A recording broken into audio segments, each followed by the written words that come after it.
RheumaVision 2026 is here, and I'm very happy to welcome you to my presentation today. My name is Kabir Budlender. I'm a young adult with lived experience of juvenile idiopathic arthritis, and my presentation today is called Transition Care, transforming the jump from pediatric to adult rheumatology care for young adults from a young adult perspective. So let's get cracking. What is transition care? Well, we need to understand that transition care is this importance of seamless patient movement. I've defined transition care very strategically as a bridge from pediatric rheumatology on one side of the river to adult rheumatology on the other side of the river.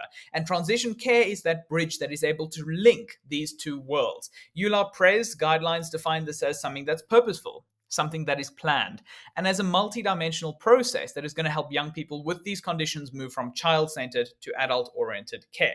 Now, transition care is not an easy thing, and there are many challenges associated.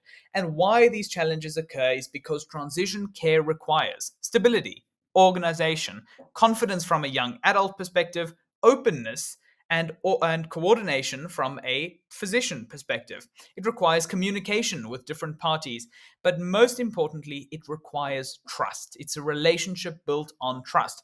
And trust is gained through understanding the patient's context, where are they coming from, but also the goals. What do they seek to achieve with this treatment?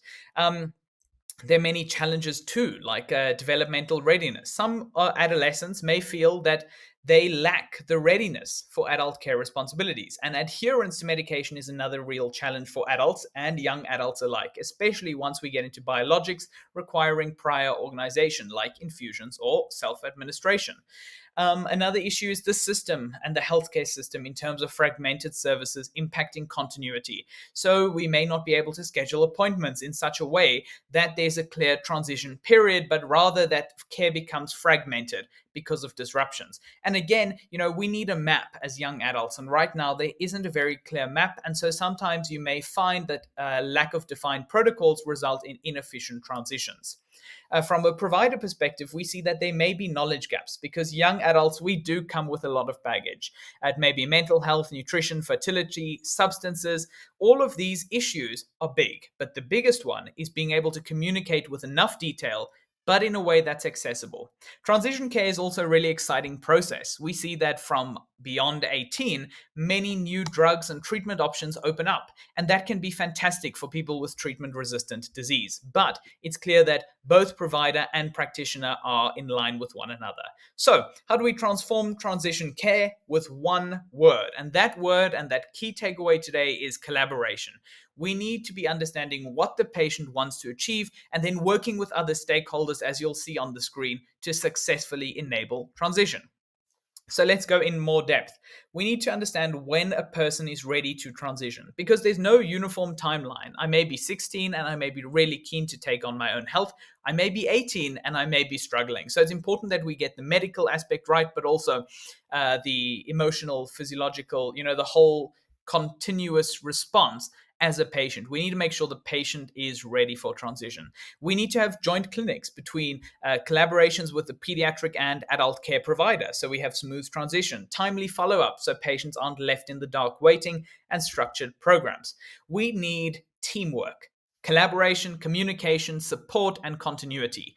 All of these things are detailed in the slides, but what you'll notice that psychosocial support is also very important because adults and young adults really in that transition care struggle with a lot of additional needs that maybe a pediatric patient or an adult patient may not. In terms of education and support, this is also really important.